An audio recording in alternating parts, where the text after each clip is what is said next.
മെർജന്റെയും ആദേശിന്റെ dance കണ്ടത് നസ്ലിക്ക് അതൊന്നും accept ചെയ്യാൻ സാധിക്കുന്നുണ്ടായിരുന്നില്ല. അങ്ങനെ അവളും അവരാരോട് പറയാതെ നേരെ അവളുടെ റൂമിലേക്ക് പോവുകയാണ്. അപ്പൊ മെർജാനും ആദേശിൽ നിന്നും മാറി നിന്നിട്ട് അവളുടെ ഫാമിലിയുടെ അടുത്തേക്ക് പോകും. ഇപ്പൊ ആന്റിയും ജമാലിനോട് ചോദിക്കും അസ്ലി എവിടേക്കാണ് പോയതെന്ന്. ചിലപ്പോ ഫോൺ ചെയ്യാൻ പോയതായിരിക്കും എന്ന് ജമാല് പറയുന്നുണ്ടെങ്കിലും എന്താണ് കാര്യമെന്ന് അറിയാവുന്ന അവൻ ഉടനെ തന്നെ അസ്ലിയുടെ അടുത്തേക്ക് പോവുകയാണ്. ഇപ്പൊ നസീറും അവന്റെ ക്ഷമയുടെ പരമാവധി കഴിഞ്ഞതുകൊണ്ട് അവനും നല്ല ദേഷ്യത്തിൽ പറയും ഇത് ഇന്ന് തന്നെ അവസാനിപ്പിക്കണം. ഈ ഒരു സമയം റൂമിലേക്ക് എത്തിയ അസ്ലിയും പറയുന്നുണ്ടാകും ഇത്രയും വർഷം കൂടെ ഉണ്ടായിരുന്നിട്ടും എന്നിൽ കാണാത്ത എന്ത് പ്രത്യേകതയാണ് ഈ കുറച്ച് ദിവസങ്ങൾ കൊണ്ട് നീ മെർജാനിൽ കണ്ടത്. ഇതും പറഞ്ഞിട്ട് അവള് നല്ല ദേഷ്യം കൊണ്ട് അവിടെ ഉണ്ടായിരുന്ന മിററെല്ലാം എറിഞ്ഞു പൊട്ടിക്കുകയാണ്. അപ്പോഴാണ് ജമാലും അവിടേക്ക് വരുന്നത്. വന്ന പാടെ തന്നെ അവനും നീ എന്തെങ്കിലും ചെയ്തോ എന്ന് ചോദിച്ച് അവളുടെ കയ്യിലെല്ലാം നോക്കും. അപ്പോ അസ്ലിം കരഞ്ഞുകൊണ്ട് അവനോട് പറയും എനിക്കിത് കണ്ടു നിൽക്കാൻ കഴിയുന്നില്ല ജമാൽ, നീയും കണ്ടതല്ലേ അവർ രണ്ടുപേരും കൂടെ അവിടെ എങ്ങനെയാണ് ഡാൻസ് ചെയ്തതെന്ന്. എനിക്കറിയില്ല ആ നാശം പിടിച്ചവള് എങ്ങനെയാണാവോ ഇത്ര പെട്ടെന്ന് ആദേശിനെ ഇങ്ങനെ മയക്കിയെടുത്തത്. എന്റെ അച്ഛനെയും ബ്രദറിനെയും കൊന്നവന്റെ മകളെയാണ് അവൻ ഇങ്ങനെ സ്നേഹിക്കുന്നത്. ഇതെല്ലാം കേട്ട് കഴിയുമ്പോ ജമാലും അവളോട് പറയും അതിന് നീ നിന്നെ തന്നെ വേദനിപ്പിക്കുകയല്ല വേണ്ടത്, നീ ആദേശിനെ വിശ്വസിക്ക്, അവൻ ഒരിക്കലും അവന്റെ ലക്ഷ്യം മറന്നു പോകില്ല എന്ന് ജമാല് പറയുമ്പോ അസ്ലിയും പറയും ഞാനും ഒന്നും മറക്കില്ല, അവൾ എന്റെ ആദേശിനെ തൊട്ട് ഓരോ മൊമെന്റിനും ഞാൻ അവളെ കൊണ്ട് തന്നെ മറുപടി പറയിക്കും, ഉറപ്പായിട്ടും ഞാൻ അവളെ കൊന്നിരിക്കും ഞാൻ അവളെ. ഇപ്പൊ പ്രൊജക്ട് പ്രസന്റേഷന് സമയം എടുത്തിട്ടുണ്ടായിരുന്നു, അതുകൊണ്ട് തന്നെ മെർജാനും വളരെ എക്സൈറ്റഡ് ആയിട്ടിരിക്കുകയാണ്. എന്നിട്ട് മെർജാനും ആദേശിനോട് പറയും യാസർ ഇത് കംപ്ലീറ്റ് ആക്കിയോ എന്ന് ഞാൻ നോക്കിയിട്ട് വരാമെന്ന്. അപ്പൊ ആദേശും അതിന് സമ്മതിക്കാതെ പറയും അതെല്ലാം നോക്കാനാണല്ലോ നസീർ അവിടെയുള്ളത്, അവൻ നോക്കിക്കോളും, നീ ടെൻഷൻ അടിക്കണ്ട. അല്ല പറഞ്ഞതുപോലെ അവൻ ഇവിടെ കണ്ടിട്ട് കുറച്ചു നേരമായല്ലോ, ഇനി ഇവിടെ നിന്ന് മനഃപൂർവ്വം എങ്ങനെ പോയി കളഞ്ഞതാണോ. ആദേശിന്റെ ഈ ഒരു കളിയാക്കൽ കേൾക്കുമ്പോ മെർജാനും അവനോട് ചോദിക്കും ശരിക്കും ഈ ഒരു പ്രൊജക്ടിന്റെ പ്രോഫിറ്റ് നിനക്കും കൂടെ കിട്ടുന്നതല്ലേ, എന്നിട്ടും നീ എന്താ ഞങ്ങളെ ഒന്ന് സപ്പോർട്ട് ചെയ്യാൻ നോക്കാതെ ഇതേപോലെ നിന്ന് കളിയാക്കുന്നത്. അപ്പോ ആദേശം പറയും ഞാൻ നിന്നെ സപ്പോർട്ട് ചെയ്യുന്നത് കൊണ്ടല്ലേ ഇതേപോലെ ഒരു ലോഞ്ചിങ് പാർട്ടി എന്റെ വീട്ടിൽ വെച്ച് നടത്താൻ ഞാൻ നിനക്ക് സമ്മതം തന്നത്. അത് മാത്രമല്ലല്ലോ ഭാര്യയെ സ്നേഹിക്കുന്ന ഒരു പെർഫെക്റ്റ് ഹസ്ബൻഡിന്റെ റോള് വളരെ മനോഹരമായി ചെയ്തിട്ട് എല്ലാവരെയും ഞാൻ ഇംപ്രസും ചെയ്തില്ലേ. ആദേശിന്റെ ഇതേപോലുള്ള സംസാരം കേട്ടിട്ട് മെർജാനും അവനോട് കൂടുതലൊന്നും പറയാൻ നിൽക്കാതെ വേഗം അവിടെ നിന്ന് പോകും. ഇപ്പൊ മെർജാന്റെ അമ്മയും ഡെമന്റിനോട് ഹൈദറിനോടും കൂടെ പറയും ഞാൻ വല്ലാതെ പേടിച്ചിരിക്കുകയായിരുന്നു, ആന്റി എന്തെങ്കിലും പ്രശ്നം ഉണ്ടാക്കുമോ എന്ന് കരുതി. ഭാഗ്യത്തിന് ഇതേവരെ ഒരു പ്രശ്നവുമില്ല എന്ന് പറഞ്ഞു നിൽക്കുമ്പോഴാണ് അവരുടെ ഒരു ഫ്രണ്ടും അവിടേക്ക് വന്നിട്ട് പറയുന്നത് ആദേശിന്റെ മെർജാന്റെ ഡാൻസ് വളരെ നല്ലതായിരുന്നു, അത് കണ്ടാൽ തന്നെ അറിയാം അവർ തമ്മിലുള്ള സ്നേഹത്തിന്റെ അളവ് അത് എത്രയാണെന്ന്. എന്റെ എല്ലാ അഭിനന്ദനങ്ങളും അവരെ അറിയിച്ചേക്കെന്ന് പറഞ്ഞിട്ട് ആ ഫ്രണ്ടും അവിടെ നിന്ന് പോകുമ്പോ അവരെല്ലാവരും പരസ്പര മുഖത്തേക്ക് നോക്കുകയാണ്. ഇപ്പൊ മെർജാനും യാസറിനോട് ചോദിക്കും നസീർ എവിടെ പോയി എന്ന്. അപ്പൊ യാസർ പറയും നിങ്ങളുടെ ഡാൻസിന് ശേഷം ഞാനും നസീറിനെ കണ്ടിട്ടില്ല എന്ന്. ഓപ്പണിംഗ് സ്പീച്ച് നസീറാണ് പറയേണ്ടതെന്ന് പറഞ്ഞിട്ട് മെർജനും ടെൻഷൻ അടിക്കുമ്പോ യാസറും പറയും അത് ഞാൻ വേറെ രീതിയിൽ സെറ്റ് ചെയ്ത് തരാമെന്ന്. അങ്ങനെ യാസറും എല്ലാം സെറ്റ് ചെയ്ത് മെർജനും പ്രസന്റേഷന് വേണ്ടി റെഡിയായി നിന്നപ്പോഴാണ് ആദേശും അവളുടെ അടുത്തേക്ക് വരുന്നത്. എന്നിട്ട് അവനും കൺസ്ട്രക്ഷൻ പെർമിറ്റ് ക്യാൻസൽ ചെയ്തുകൊണ്ടുള്ള ഒരു ലെറ്റർ മെർജാന് കൊടുത്തിട്ട് പറയും നിന്നോട് ഞാൻ നേരത്തെ പറഞ്ഞതല്ലേ എന്റെ സമ്മതമില്ലാതെ നിനക്കൊന്നും ചെയ്യാൻ കഴിയില്ല എന്ന്. ഈ ഒരു സമയത്ത് നസീറും ആദേശിനെ കൊല്ലാൻ വേണ്ടി ഗണ്ണെല്ലാം സെറ്റ് ചെയ്ത് അവിടെ ഒളിച്ചിരിക്കുകയാണ്. ഇപ്പൊ മെർജാന് കരഞ്ഞുകൊണ്ട് ആദേശിനോട് പറയും ഇതേപോലൊരു ക്രൂരത നീ എന്നോട് കാണിക്കരുത്, നീയും നേരിട്ട് കണ്ടതല്ലേ ഈ ഒരു പ്രൊജക്ടിന് വേണ്ടി മാത്രം ഞാൻ എന്തോരെ കിടന്ന് കഷ്ടപ്പെട്ടു എന്നത്, ഇതെന്റെ ഏറ്റവും വലിയൊരു ഡ്രീം ആയിരുന്നു എന്ന് പറഞ്ഞിട്ട് മെർജാന് കരയുമ്പോ ഇതൊന്നും കാണാതെ പോയ യാസറും അവരുടെ പ്രസന്റേഷൻ ഓപ്പൺ ആക്കുകയാണ്. അപ്പോഴാണ് ആദേശം കാണുന്നത് മെർജൻ ആ ഹോസ്പിറ്റലിൽ തുടങ്ങിയത് എയിലുളിന്റെ പേരിലായിരുന്നു എന്ന്. അത് കാണുന്ന ആദേശം ഒന്നനങ്ങാൻ പോലും കഴിയാതെ അവിടെ തന്നെ ഷോക്കായിട്ട് നിൽക്കുകയാണ്. ആ ഒരു ടൈമിലാണ് യാസറും ഈ പ്രൊജക്ട് പ്രസന്റ് ചെയ്യാൻ വേണ്ടി മെർജൻ അവിടേക്ക് ക്ഷണിക്കുന്നത്. അപ്പൊ മെർജനും നേരെ ആദേശിന്റെ അടുത്തേക്ക് വന്നിട്ട് നീ എന്നോട് ഈ ചെയ്തത് ഒരിക്കലും ഞാൻ നിന്നോട് ക്ഷമിക്കില്ല എന്ന് പറഞ്ഞ് ആ ലെറ്ററും അവന്റെ നേർക്കിട്ടിട്ട് പ്രസന്റേഷനും ക്യാൻസൽ ചെയ്ത് അവിടെ നിന്ന് കരഞ്ഞുകൊണ്ട് പോവുകയാണ്. പക്ഷെ ഇതൊന്നും ആദേശ് അറിയുന്നേ ഉണ്ടായിരുന്നില്ല. അവൻ അപ്പോഴും നോക്കിക്കൊണ്ടിരുന്നത് എയിലുൽ ഹോസ്പിറ്റൽ എന്നുള്ള ആ പേര് മാത്രമാണ്. മെർജാനും ആദേശിനോട് വഴക്കിട്ട് പോകുന്നത് കാണുമ്പോ നസീറും അവനെ കൊല്ലണ്ടായി എന്ന് തീരുമാനിക്കും. ഇപ്പൊ ജമാലും ആദേശിന്റെ അടുത്തേക്ക് വന്നിട്ട് പറയുകയാണ് എയിലുളിന്റെ പേരിലുള്ള ഈ ഒരു ഹോസ്പിറ്റൽ പ്രൊജക്ട് ക്യാൻസൽ ചെയ്യാൻ വേണ്ടിയിട്ടാണോ നമ്മൾ ഇത്രയും കഷ്ടപ്പെട്ടത്. അത് കേട്ട് ആദേശം കരഞ്ഞു പോകും. എന്നിട്ട് അവന് നേരെ മെർജന്റെ അടുത്തേക്ക് പോവുകയാണ്. ഇപ്പൊ നസീറും മെർജൻ ആദേശിന്റെ നേർക്ക് കളഞ്ഞിട്ട് പോയ ആ ഒരു ലെറ്റർ എടുത്ത് വായിച്ചിട്ട് പറയും നന്നായി ആദേശ്, ഇതോടെ മേജന് നിന്നോടുള്ള ശത്രുത കൂടും. എനിക്ക് അവളോട് അടുക്കാനുള്ള ഒരു കാരണവുമായി. ഈ ഒരു സമയം മേജന്റെ അടുത്തെത്തിയ ആദേശം അവളോട് ചോദിക്കും, എന്തുകൊണ്ടാ നീ ആ ഹോസ്പിറ്റലിന് ഏലുലിന്റെ പേരിട്ടത്? അപ്പൊ മേജാന് പറയും, നീ എന്താ എന്നെ കളിയാക്കുകയാണോ? എന്റെ പ്രൊജക്ട് നശിപ്പിച്ചിട്ട് എന്തിനാ അങ്ങനെ ഒരു പേരിട്ടതെന്ന് ചോദിച്ച്. നിനക്കറിയാമോ, എന്റെ ചൈൽഡ്ഹുഡ് മുതലുള്ള ഏറ്റവും വലിയൊരു ഡ്രീം ആയിരുന്നു ഈ ഒരു പ്രൊജക്ട്.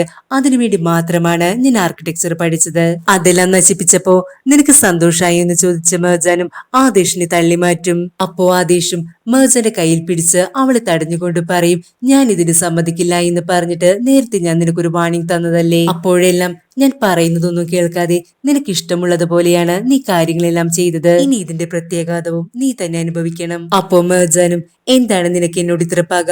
എന്തിനാണ് ഇതേപോലെ എല്ലാം എന്നോട് ചെയ്യുന്നത് എന്ന് ചോദിച്ച് കരഞ്ഞുകൊണ്ട് അവളും താഴേക്ക് വീണു പോകും. അത് കണ്ടു നിന്ന ആദേശിനും നന്നിട്ട് വിഷമം വന്നതുകൊണ്ട് വേഗം തന്നെ അവിടെ നിന്നും പോവുകയാണ്. ഇപ്പൊ അവന്റെ ഓഫീസ് റൂമിലേക്ക് എത്തിയ ആദേശും അവന്റെ ആ സങ്കടം തീർക്കുന്നത് അവിടെയുള്ള എല്ലാ സാധനങ്ങളും നശിപ്പിച്ചുകൊണ്ടാണ്.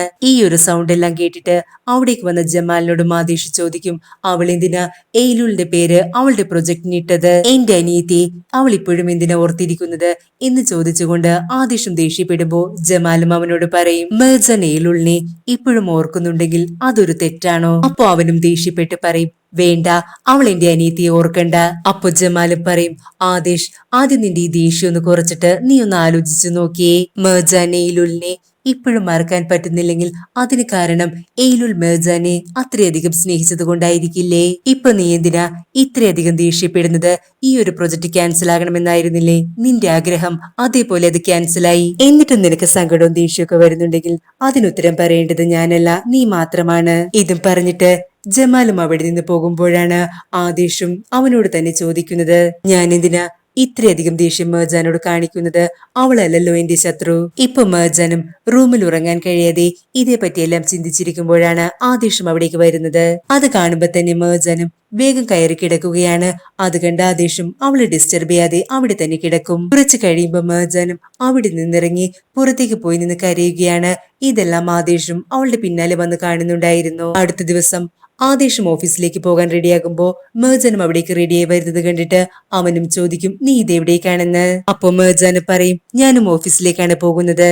അത് കേട്ടിട്ട് ആദേശം അവളോട് ചോദിക്കും, നിനക്കിനി ഓഫീസിൽ എന്താ വർക്ക്? നിന്റെ പ്രൊജക്ട് ക്യാൻസൽ ആയതല്ലേ? അപ്പൊ മേജാന് പറയും, നീ എന്നെ എത്ര തകർക്കാൻ ശ്രമിച്ചാലും എത്രയൊക്കെ നശിപ്പിക്കാൻ ശ്രമിച്ചാലും ഞാൻ അതെല്ലാം ഓവർകം ചെയ്തുകൊണ്ട് തിരിച്ചു വന്നിരിക്കും. അപ്പോ ആദേശം, നീ എന്താ ഉദ്ദേശിച്ചത് എന്ന് ചോദിക്കുന്ന സമയത്താണ് നസീറും അവളെ ഫോൺ ചെയ്യുന്നത്. അതോടെ അവന്റെ ദേഷ്യവും ഇരട്ടിയാകും. ഇപ്പൊ കോൾ അറ്റൻഡ് ചെയ്ത മേജാനോട് നസീർ ചോദിക്കും, നിനക്ക് എങ്ങനെയുണ്ടെന്ന്. മേജാന് പറയും, ഞാൻ ഓക്കെ ആണെന്ന്. അത് കേട്ട് നസീറും വളരെ സന്തോഷത്തോടെ അവളോട് പറയും, നീ വളരെ ബോൾഡാണ് മേജൻ. എന്ത് പ്രശ്നം വന്നാലും അത് നീ വളരെ സിമ്പിൾ ആയിട്ട് ഫേസ് ചെയ്യും എന്ന് എനിക്ക് നന്നായിട്ട് അറിയാം. ഈ ഒരു സമയത്ത് ആദേശം ഭയങ്കരമായിട്ട് ഇറിറ്റേറ്റഡ് ആയിട്ട് നിൽക്കുകയാണ്.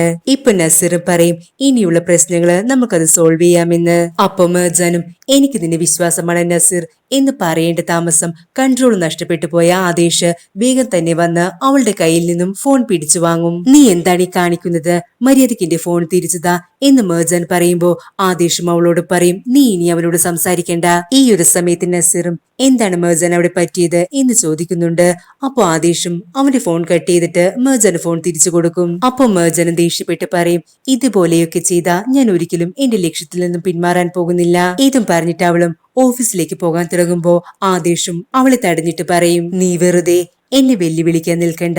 അതിന്റെ റിസൾട്ട് ചിലപ്പോ നിന്നെ കൂടെ താങ്ങാൻ പറ്റിയെന്ന് വരില്ല. ഇത് കേൾക്കുമ്പോ മേജനും അവനോട് പറയും, ഞാൻ ഓഫീസിലേക്ക് പോകുന്നതല്ലേ നിന്റെ പ്രശ്നം. ശരി, ഞാൻ പോകുന്നില്ല, പക്ഷെ ഞാൻ വീട്ടിലിരുന്ന് വർക്ക് ചെയ്യും. ഇതും പറഞ്ഞിട്ട് അവളും ബ്രേക്ക്ഫാസ്റ്റ് കഴിക്കാൻ വേണ്ടി നേരെ താഴേക്ക് പോകും. അപ്പൊ ഹൈദറും അവളോട് ചോദിക്കും, ഇനി എന്താണ് നിന്റെ പ്ലാൻ എന്ന്. അപ്പൊ മേജാന് പറയും, എന്തൊക്കെ സംഭവിച്ചാലും ശരി, ഞാൻ ഈ ഒരു പ്രൊജക്റ്റിൽ നിന്നും പിന്മാറില്ല. അത് കേട്ട് ഹൈദറും ഇതായിരിക്കണം എന്റെ മകൾ എന്ന് പറഞ്ഞ് അവളെ അഭിനന്ദിക്കുമ്പോഴാണ് ആന്റിയും അസ്ലിയും കൂടെ അവിടേക്ക് വരുന്നത്. അപ്പോ അസ്ലിയും ഇന്നലെ ലോഞ്ചിങ് നടക്കാത്തതിന്റെ പേരില് മേജനെ ഒരുപാട് കളിയാക്കും. അപ്പോഴേക്കും ആദേശം അവിടേക്ക് വരും. അങ്ങനെ അവരെല്ലാവരും ബ്രേക്ക്ഫാസ്റ്റ് കഴിച്ചു തുടങ്ങുമ്പോ ആന്റി മേജാനോട് പറയും, നിന്നോട് ഞാനിത് എല്ലാ ദിവസവും പറയുന്നത് എന്തിനാ? വേഗം എഴുന്നേറ്റിട്ട് നിന്റെ ഹസ്ബൻഡിനുള്ള ചായ നീ ഇട്ട് കൊടുക്ക്. അങ്ങനെ മെഹ്ജാനും ആദേശിന് ചായ ഇട്ട് കൊടുക്കാൻ വരുമ്പോ ആന്റി വീണ്ടും ചോദിക്കും, നിനക്കെന്താ മാനേഴ്സ് അറിഞ്ഞുകൂടെ? ഇവിടെ ഇത്രയും മുതിർന്നവരുള്ളപ്പോ അവർക്ക് വേണ്ടി ആദ്യം കൊടുക്കാൻ. പക്ഷെ മെഹ്ജാനും അവരോട് ഒരു അക്ഷരം പോലും എതിർത്ത് പറയാതെ എല്ലാവർക്കും വേണ്ട ചായ അവള് തന്നെ ഇട്ട് കൊടുക്കും. അതിനുശേഷം മെഹ്ജാനും ഫുഡ് കഴിക്കാൻ വേണ്ടി വന്നിരിക്കുമ്പോ അവളുടെ അമ്മയും പറയും, നിന്റെ പ്രൊജക്റ്റ് ഒക്കെ കൊള്ളാം, പക്ഷെ അതിനെന്താ അങ്ങനെ ഒരു പേര്? ഏലുൾ, നിനക്ക് വല്ല മുറാട്ടിന്റെ പേരും ഇടാറുന്നില്ലേ? അപ്പൊ മെഹ്ജാന് പറയും, മുറാട്ടിന്റെ പേരില് നമ്മൾ മറ്റൊരു പ്രൊജക്ട് സ്റ്റാർട്ട് ചെയ്യുന്നുണ്ട്. ഇത് കേട്ട അസ്ലീം മെഹ്ജാനോട് പറയും, നിനക്ക് ഭയങ്കര കോൺഫിഡൻസ് ആണല്ലോ എന്ന്. ഇപ്പൊ മെഹ്ജാന്റെ അമ്മ വീണ്ടും അവളോട് ചോദിക്കുകയാണ്, എന്നാലും ഇങ്ങനെ ഒരു പേരിടണമെങ്കിൽ ഏലുൾ എന്ന് പേരുള്ള ആരെങ്കിലും നമുക്ക് പരിചയം വേണ്ടേ? പക്ഷെ എന്റെ ഓർമ്മയിലേക്ക് ആരും അങ്ങനെ വരുന്നില്ലല്ലോ എന്ന് പറഞ്ഞിട്ട് അവരും ഹൈദറിനോട് ചോദിക്കും, നിങ്ങൾക്കറിയാമോ ഏലുളിനെ? അപ്പൊ ഹൈദർ പറയും, ഇല്ല, അവൾ എന്ത് പേര് വേണമെങ്കിലും ഇട്ടോട്ടെ, ഏലുൾന്നോ മുറാട്ടെന്നോ എന്തും, ഇതൊരു പ്രൊജക്ട് മാത്രമാണ്. ഇതെല്ലാം കേട്ടിരുന്ന ആദേശിനും തന്റെ അനിയത്തിയുടെ പേര് അവരിങ്ങനെ പറയുന്നതെല്ലാം കേട്ടിട്ട് അവനത് സഹിക്കാനാവാതെ അവരോടുള്ള ദേഷ്യം തീർത്തത് തന്റെ കയ്യിലുണ്ടായിരുന്ന ആ ഗ്ലാസ് പൊട്ടിച്ചുകൊണ്ടാണ്. ആദേശ് ഇതേപോലെ വയലന്റായി നിൽക്കുന്ന ഈ ഒരു സീൻ കാണിച്ചുകൊണ്ട് നമ്മുടെ ഇന്നത്തെ എപ്പിസോഡും ഇവിടെ വൈൻഡപ്പ് ചെയ്യുന്നു. എല്ലാ കൂട്ടുകാരും ലൈക്കും ഹൈപ്പൊക്കെ ഇട്ട് ഒന്ന് സപ്പോർട്ട് ചെയ്യണേ. നാളെ വീണ്ടും കാണാം. അതുവരെ എല്ലാവർക്കും ബൈ ഫ്രം ആൻസ് ഡ്രാമ.